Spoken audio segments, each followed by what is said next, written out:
téléspectateurs, bonsoir. Nouveau rendez-vous de votre émission hebdomadaire Notre fonction publique, l'émission qui vous plonge au cœur de l'action publique, de ses réformes, de ses avancées, de ces hommes et ces femmes qui œuvrent chaque jour pour une administration plus performante et plus proche des citoyens.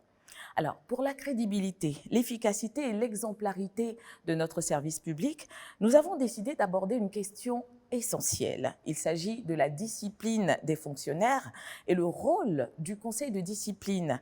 Et pour en parler, quoi de plus judicieux que de recevoir le président du conseil de discipline du ministère d'État, ministère de la fonction publique et de la modernisation de l'administration, Monsieur Yao Paul. Monsieur Yao, bonsoir et bienvenue. Bonsoir, madame. Alors, Monsieur Yao, pouvez-vous nous présenter brièvement le conseil de discipline, son rôle et puis, bien entendu, ses principales missions? Avant tout propos, je voudrais dire merci à madame le ministre d'État, ministre de la fonction publique et de la modernisation de l'administration pour l'opportunité qu'elle nous donne de présenter notre unité administrative. Le conseil de discipline est un organe consultatif auprès du ministre chargé de la fonction publique. Et cet organe assiste donc le ministre en charge de la fonction publique dans l'analyse et la prise de décision concernant les fonctionnaires qui ont commis des manquements dans l'exercice de leurs fonctions vis-à-vis de leurs obligations et des règles d'éthique et de déontologie dans l'administration publique. Alors, Monsieur Yao, dites-nous, qu'est-ce qui change vraiment dans la définition de faute, notamment la notion de faute grave, quand on sait qu'il y a un nouveau statut général de la fonction publique adopté depuis novembre 2023 et qui a introduit plusieurs innovations quand même en matière de discipline? Madame, pour comprendre le bien fondé des innovations apportées par le nouveau statut général de la fonction publique, il faut plus ou moins le mettre en comparaison avec l'ancien statut général, celui de 1992. Pour dire quoi? Le nouveau statut innove. Innove en ce sens qu'il fait la part entre les fautes commises par le fonctionnaire dans l'exercice de sa fonction et les infractions du droit commun. Toute chose qui pourrait exposer le fonctionnaire à une procédure disciplinaire. Et donc, désormais, à partir de la loi de novembre 2023, le fonctionnaire peut être traduit devant le conseil de discipline pour les fautes directement liées à sa personne et commises dans l'exercice de sa fonction. Ensuite, la même loi précise que pour des infractions de droit commun commises par le fonctionnaire, il peut aussi faire l'objet de procédures disciplinaires. Et pour ce qui est de la faute grave, c'est un manquement aux obligations du fonctionnaire qui sont d'une gravité et d'un degré de nature à ne plus permettre la présence du fonctionnaire dans le service. Et il faut dire que la gravité donc de ce manquement est appréciée par l'autorité, par le supérieur hiérarchique immédiat du fonctionnaire, en fonction des attentes de l'administration vis-à-vis du fonctionnaire. Est-ce qu'on peut avoir un exemple beaucoup plus concret, justement, d'une faute grave? Vous savez qu'on est recruté à la fonction publique pour servir l'administration publique. L'exemple le plus palpable, c'est justement l'abandon du poste. Un fonctionnaire est recruté pour servir l'administration, pour servir dans une localité. Et abandonner le poste et ne pas répondre aux besoins des usagers, c'est une faute grave. Parce qu'il faut être à son poste à des heures bien indiquées par l'administration. Ne pas le faire, c'est quand même grave. C'est une faute grave. Naturellement. Alors, Monsieur Yao, peu de personnes le savent. La procédure disciplinaire a également été revue. Le ministre peut s'autosaisir, le fonctionnaire peut en faire autant. Alors, quelle est donc la portée de ces innovations-là? Il peut arriver qu'un fonctionnaire ait commis des impairs, des manquements, sans que la hiérarchie ait initié une procédure. On pourrait dire un laxisme de la part de la hiérarchie.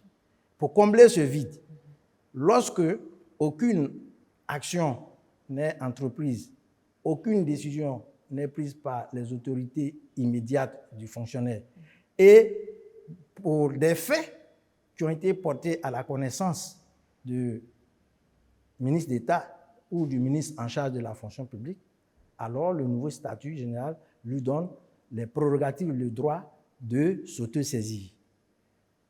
L'intérêt majeur, c'est donc d'éviter que dans la même administration publique, pour des comportements similaires, Pierre soit sanctionné à la suite d'une procédure disciplinaire et Paul, de son côté, n'ait pas été inquiété parce que son administration d'origine n'a pas voulu ou a été laxiste dans le traitement de sa situation.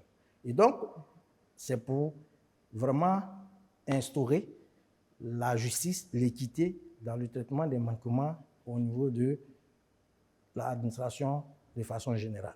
On va faire plus simple pour nos chers téléspectateurs qui nous suivent. Qu'est-ce que c'est s'autosaisir?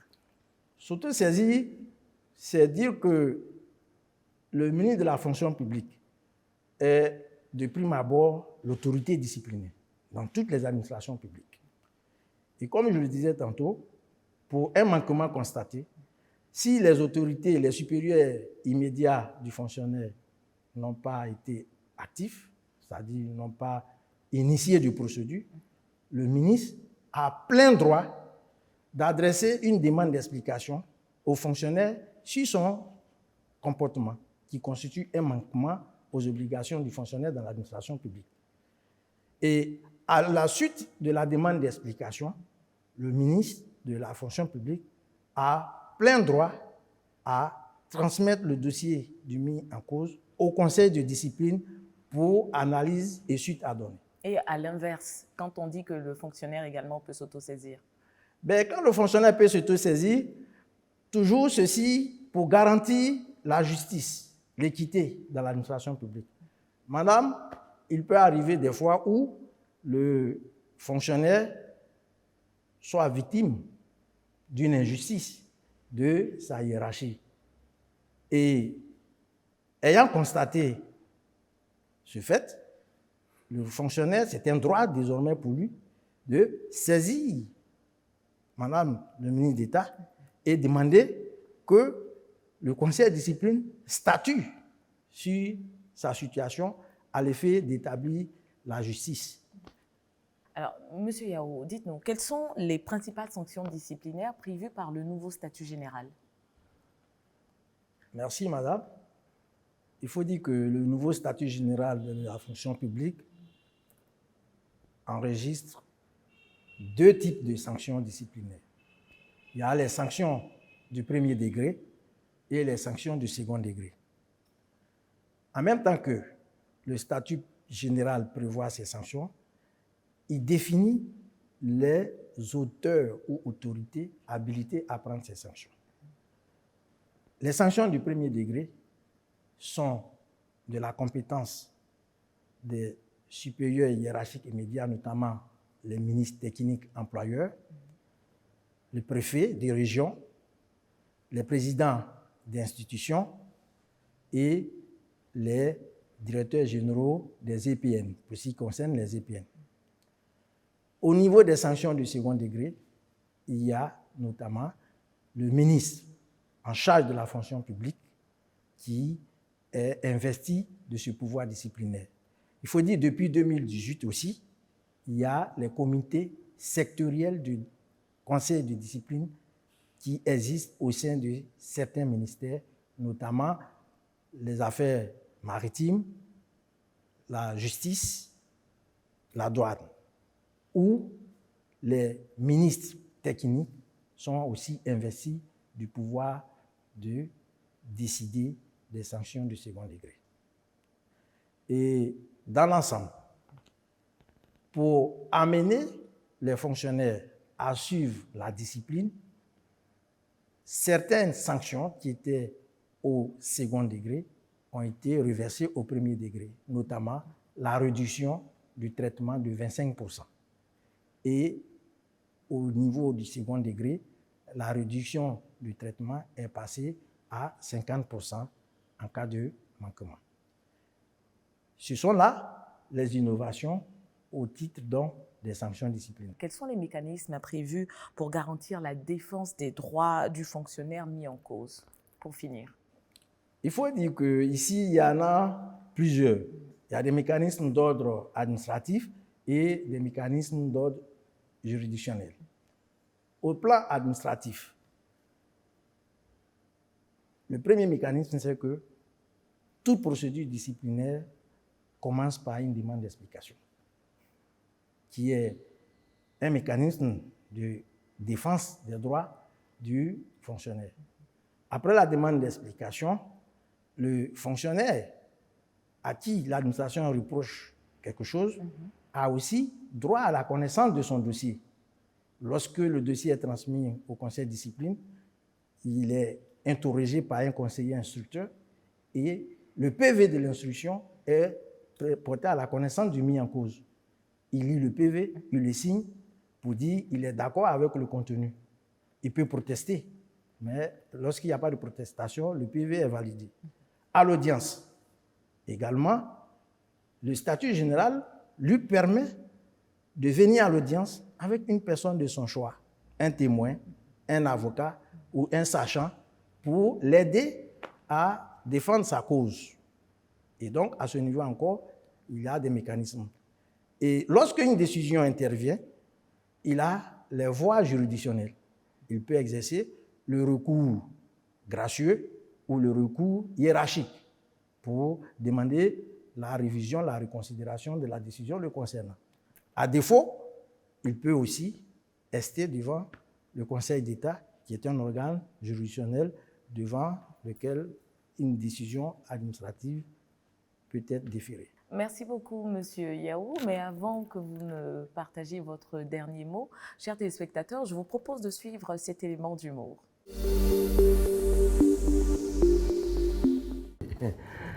Fonction publique de maintenant, là, ça a changé, hein? Voilà, le nouveau statut général, là, ça vient d'arriver. Voilà ça. C'est ça qui est là. C'est-à-dire, les fautes que toi et moi, on commettait avant, là, et puis on faisait des arrangements, là, ce n'est plus ça, hein? Maintenant, quand tu fais la faute, le conseil de discipline est assis, toi aussi tu es assis, et puis le conseil va t'entendre. Tu exagères. Tu dis quoi? À cause de quel travail j'ai fait, j'ai gaspillé mon sommeil et venu m'asseoir ici très tôt. Moi, je viens à 10h, je retourne à 13h. Ça, c'est pas une faute, c'est juste une fatigue nationale. Fatigue nationale? Oui. Ce n'est pas ça, hein? L'absentéisme, répété là, c'est une faute grave. Ça est dans le conseil de discipline. C'est parmi les fautes disciplinaires, ça y est dedans. Ah bon? Ah oui. Quand tu fais ça, le conseil de discipline peut te convoquer. Il t'appelle directement. Et tu connais les sanctions? La suspension, la retenue sur salaire ou alors la révocation. Quoi? Révocation, ça veut dire quoi? On enlève ton nom sur la liste. Vous êtes en train de bavarder depuis le matin, vous ne travaillez pas? C'est quoi ça là? Attends, à cette allure-là, oui. Moi je veux convoquer au conseil de discipline. Hein? Écoutons-nous très bien. Et puis, respectons-nous. Le statut a prévu tout ça là. Avant de convoquer quelqu'un, il faut avoir des preuves. Parce que si tu n'as pas de preuves que tu me convoques, toi aussi, le conseil peut t'attendre. C'est pour éviter des abus. Hein. C'est arrivé là-bas. C'est arrivé là-bas même. C'est comme à la justice alors? Exactement. Les sanctions qui sont prévues là, que le nouveau statut a prévu, c'est clair. Regarde ici. Les fautes comme l'absentéisme, l'insubordination, les fonctionnaires mal élevés impolis là, les détournements, c'est-à-dire on donne l'argent à un fonctionnaire et puis au lieu d'aller tout droit, il va à gauche avec. Ça, c'est prévu par les sanctions. Les procédures de saisine sont claires et puis avec droit de défense. Avant, ce n'était pas comme ça. Maintenant, tu peux te défendre. Or, les sanctions vont de l'avertissement jusqu'à la révocation. Pour clore tout ça, on demande aussi à la hiérarchie d'éviter de faire des abus. Parce que tu les vois, ils sont là, ils sont gonflés là. Ce n'est pas ça. Hein? Moi, j'ai bien compris. Hein. Maintenant, j'ai dit, pourquoi quand il s'agit de détournement, quand tu as parlé de détournement, tu as mis ton doigt sur moi? Pourquoi? Non, tu as mis ton doigt sur moi. Non, je n'ai pas mis mon doigt sur toi. J'ai dit que l'argent va tout droit. Et puis ça tourne à gauche. Ok, non, c'est bon. Moi, je vais... Non, c'est bon. J'ai dit, la fonction publique d'aujourd'hui, là, ce n'est pas la fonction publique d'hier. Hein.